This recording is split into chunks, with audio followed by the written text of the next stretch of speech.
আসসালামু আলাইকুম। দ্বিতীয় পর্বে আপনাদের সবাইকে জানাচ্ছি আন্তরিক শুভেচ্ছা ও অভিনন্দন। প্রথম পর্বে আমরা আলোচনা করেছিলাম ডোমেইন, হোস্টিং, ওয়ার্ডপ্রেসের বেসিক সম্পর্কে। আজকে আমি ফ্রি ডোমেইন হোস্টিং ব্যবহার করে কিভাবে ওয়ার্ডপ্রেসটাকে ইনস্টল করবে এই বিষয়টা আমি আজকে দেখাবো।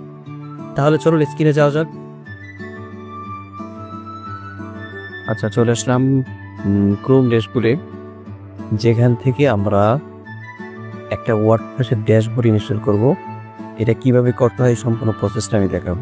প্রথম আমরা এখানে লিখবো pantheon.io, লেখার সাথে সাথে চলে আসছে অনেকগুলি ওয়েবসাইট আসছে এখানে।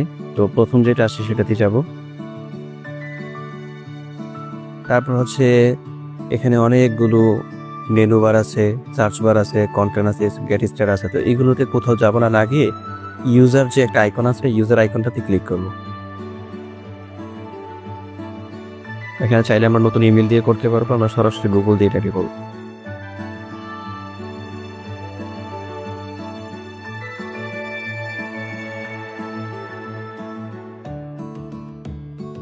এই ইমেলটি দিয়ে অলরেডি একটা অ্যাকাউন্ট তৈরি করা আছে, হ্যাঁ, এখানে দেখা যাচ্ছে। আর একটা ইমেল দিয়ে 2টি অ্যাকাউন্ট করা যায়, এর বেশি অ্যাকাউন্ট করা যায় না।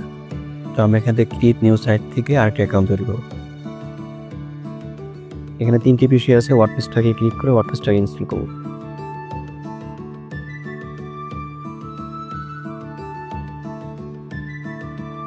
Create your Pantheon site. Pantheon সাইটের জন্য আমাদের একটা অ্যাকাউন্ট ক্রিয়েট করতে হবে, সেটাই সেই কাজটা করি।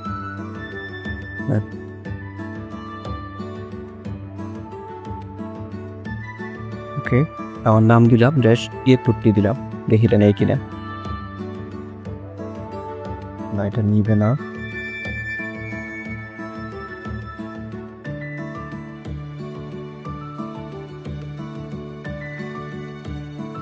এখন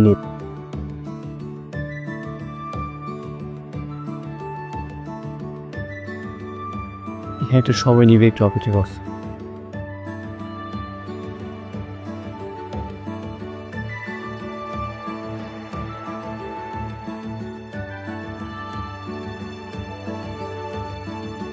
ওকে, অবশেষে কমপ্লিট হলো। আমরা ভিজিট ইউর প্যান্থিয়ন সাইট ড্যাশবোর্ডে ক্লিক করব।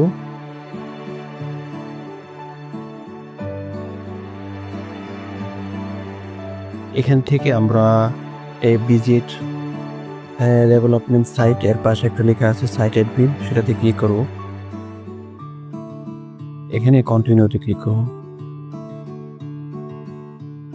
আমরা ওয়ার্ডপ্রেসের ড্যাশবোর্ডটাকে আসলে কোন ভাষায় দেখতে চাই সেটা নির্ধারণ করার জন্য এখানে ভাষা সিলেক্ট করার কথা বলতেছে। তো আমরা ইংলিশটা দেওয়া আছে, আমরা ইংলিশটা দিয়ে কন্টিনিউ দিই।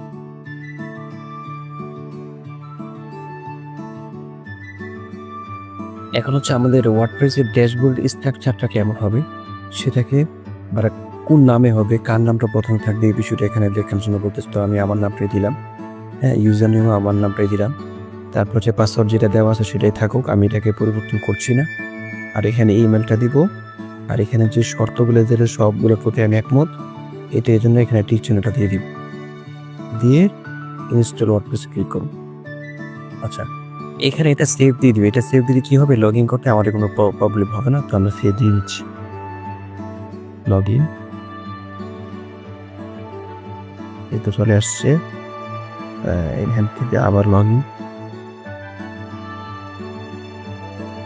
এটা ছিল ওয়ার্ডপ্রেস ড্যাশবোর্ডটাকে ইনস্টল করার একটা পদ্ধতি। এমন অনেকগুলো টুলস আছে প্যান্থিয়নের মতো, যে টুলসের মাধ্যমে, যে সাইটগুলোর মাধ্যমে আমরা ওয়ার্ডপ্রেসটাকে ইনস্টল করতে পারবো।